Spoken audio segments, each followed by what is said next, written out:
I have a question. Why are you running? Because I had to get to the Chase Con Expo one-on-one panel with Steve Lavigne. One-on-one.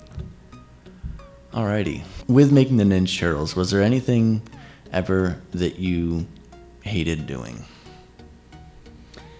As far as like art type of stuff or anything in general? No, yeah, I mean, lettering got a little, tedious as time wore on. I wasn't as enjoying it as much, but no, I kind of loved everything. It's stuff that I wanted to do always, so it made a big difference. If I had to wash the toilets or something at the studio, I probably wouldn't have dug that, but I didn't have to do that. So.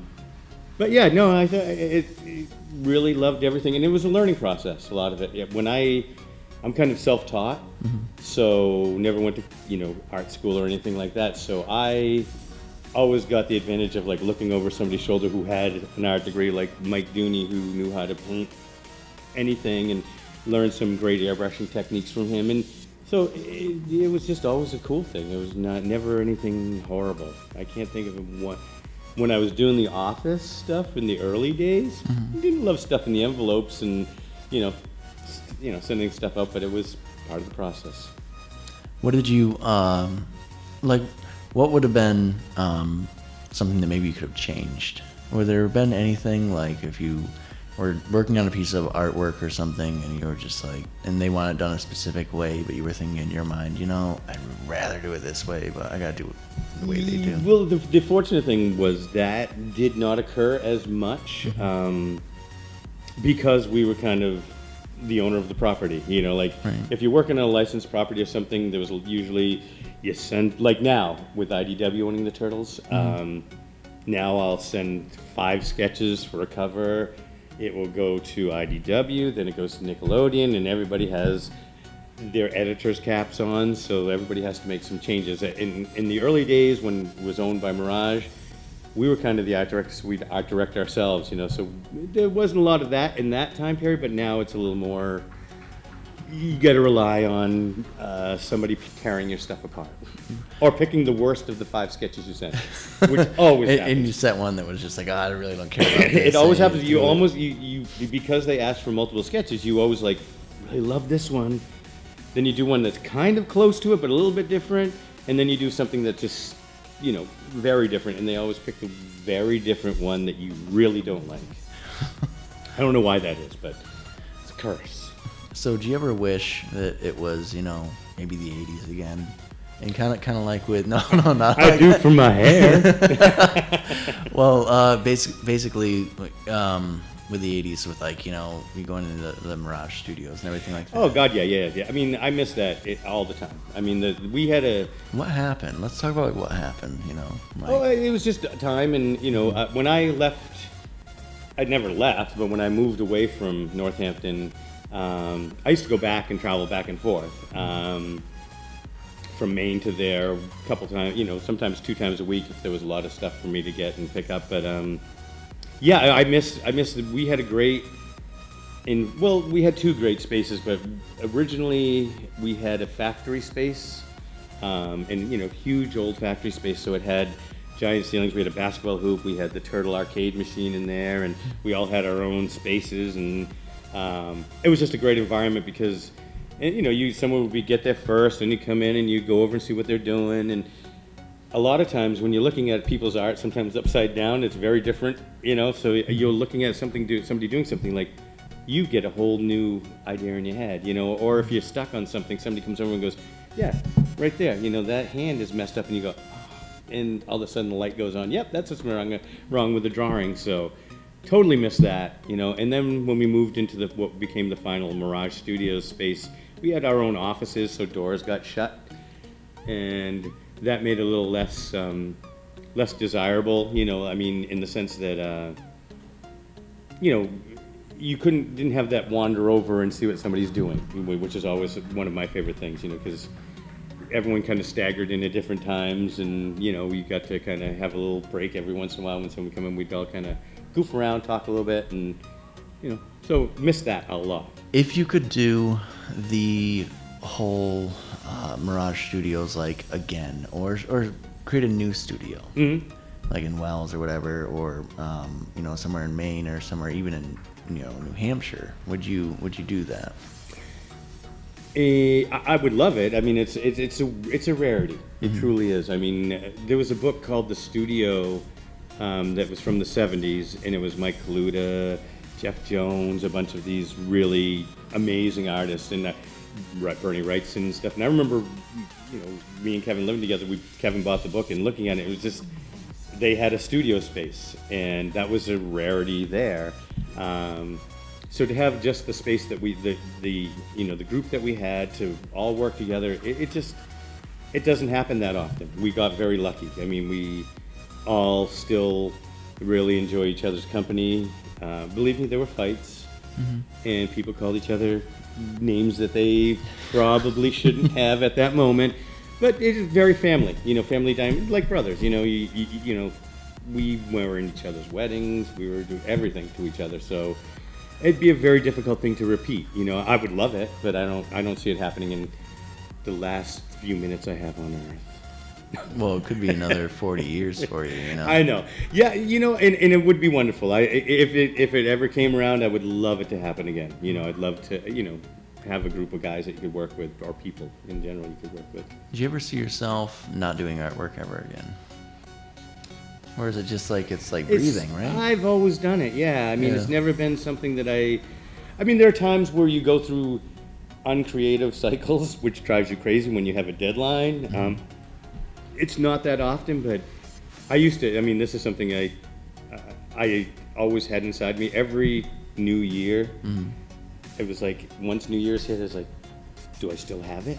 The first drawing you do of the new year, do you have flop? You almost get that panic because it just was so great, and we were just doing so much fun. You just like, is this the year they find out I suck at this? So. Yeah, yeah. I mean, there are moments that you get those brain cramps or writer's blocks, whatever you want to call them, that suck. But I love doodling. I mean, even when I'm sitting at the drawing or at my counter at work, I'll have a piece of paper there, and all of a sudden Batman's on it, and then there's something else weird over there. So yeah, it's very difficult. It's very difficult not to draw, I guess. And I'd like to take more art classes. I think that. And I always tell kids that I talk to in my art classes that if you think you're really good, you probably aren't. Because you've stopped looking, you've stopped learning, you think you're good. And when you talk to guys that you think are gods, and they're always learning, they're always trying new things. So it makes a big difference. But if somebody says, "Oh, I'm awesome," I'm like, nope. I can tell you're not. Do you ever tell them straight up? I would not say that to them, no. But I Really? mean, that is one of the things I instantly know. If somebody comes in and they're so boastful and stuff, I mean, it's good to be proud of yourself. It always is good to be proud of yourself. But yeah, I always think those people they'll never go any further than whatever level of art they're at because they're not looking beyond it. They think they're awesome. I think I'm always learning, always trying new stuff. What do you think of yourself in art? I suck. I suck. No, I'm learning. Like I say, I mean, there's lots of stuff that I do bad, but there's stuff that I at times I'll look at something that I've done and I'm proud of it. And then there's other times I try to be proud of everything that you do. You try to do the best you can. But like any artist, when I'm looking at it, I only see the mistake. Everybody else is like, wow, and I'm like, don't they see it? Don't they see it over there? Don't they see that problem? And inevitably they usually don't. Yeah, even in film, when I did my kids' show, I was like, "That's so horrible," and then exactly. And then everybody's like, "Oh, it's so funny." Like, no, that was perfect. It was great. So yeah, I mean, and like I say, I still consider myself. I'm learning all the time and trying new things, and you got to do that in film and anything that you're doing. I think you've got to look at other ways to do it, other things to do, and learning the computer was a whole, because when we started, computers were not there, so for us that was, and believe me, that was kicking and screaming because I love medium. I love paints, I love dyes. When at the drawing table, we would like, oh, there's a ballpoint pen, oh good, that's a good color blue, and you'd use it for something, and all of a sudden there's ballpoint pen in a piece that shouldn't have ballpoint pen, but it was there and it was what you used. And I never feel that intuitive at a computer, you know, even though there's a whole toolbox of digital tools, they're not as, to me, it's not as satisfying as a piece of original art, you know. Mm-hmm. So is there anything encouraging you can say to anyone watching this that wants to be an artist? And you can't say don't start. Yeah. No. I think it's a great profession. I mean, I always tell people do it because you love to do it. Right. Even at the table today at the show, I was talking to a young kid, and his mother was there, and he had just bought a drafting table and stuff, and she was asking advice, and I said, draw everything.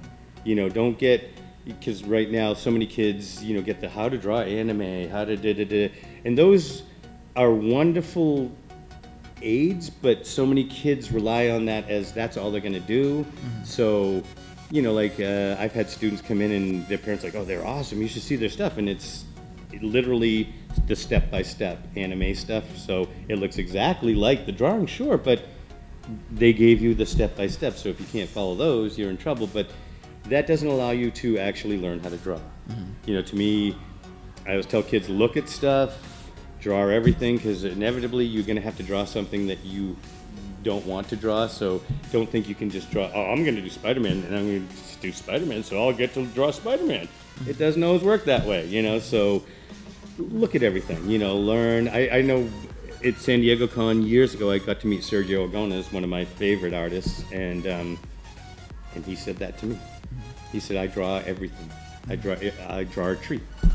Even though it's boring, I'm going to have to draw a tree, and now I know how to draw a tree, you know. I always like drawing trees, especially the bark. Well, bark is amazing, yeah. There's a lot there, but I mean... You do so many things. Yeah, but it's simplifying it into comic form. You know, you get to break it down, and you get to do it quicker, and you always hear the term less is more, and it's very true. Mm-hmm. You know, I think when you start out, if you're drawing, let's say, a robot, you put in... Let's say the Tin Man from the Wizard of Oz, you put every rivet, everything in, and you think, yeah, that's perfect. But in reality, if you can just hint it, and people see it with their eyes, it works out nicer, you know. So less is more is always, you know, kind of, I think every artist is trying to get to, you know, but, because believe me, elaborate takes way too much time. Is there, can you just tell the fans where they can go to actually meet you? Besides Chase Con Expo. Chase Con Expo. No. Yep, you can come to beautiful Wells, Maine. There is a beautiful, right on the coast. I have Shellback Artworks. It's a comic shop with life-size turtles in it, and I get a little gallery upstairs, and I'm usually the man leaning against the counter. All right. I'm there more days than I'd like to be. I remember I met him in the first time we met, and I was like, oh, who's this guy? Like, just a comic book. Who's that loser? I didn't say that. No. I was like, oh, a comic book shop. Like, oh, okay. And then I was like, oh my god, because I came in with a shirt, yep. Ninja Turtle shirt, and you're like, oh hey, I did that shirt. I was like, what? So I was just so impressed. Well, I think most people when they come in don't think that I'm there, but right, yeah, because why would you be there? I mean, because it's my shop. Right, I know. Well, you know, like most times when people own a shop, they're like, you know, I'm gonna have my associate do it. Well, I set my hours so it worked out good. You know, I don't go in early. I've got better than bankers hours, you know, so, and I learned too that I could go in at 9 in the morning and I'd be there by myself until noontime. So I'm only open 4 days a week. It gives me time to work at my drawing table, and I have learned now to actually physically draw at the counter, which is wonderful. You know, I never knew I could draw standing up, but it was like a necessity, and I was like, well, I got to get this done. I'm bringing it to the shop and working on it. So during those long winter hours. Long winter hours, yes, many long winter hours, yeah. That's why I'm kicking up the classes. They start next month, and it's like, yes, they'll get me through the winter. That'd be awesome. Yeah. So, alrighty, well, thank you very much for being on the panel. You're welcome. And glad to do it. At Chase Con Expo in the future. I will be happy to do a Chase Con Expo in the future. Thank God. Now I get to run down and go to the camera. I gotta grab Jim at one point. Should I run too? Okay, there will be a gentleman running to the camera now to shut things off. Here he comes.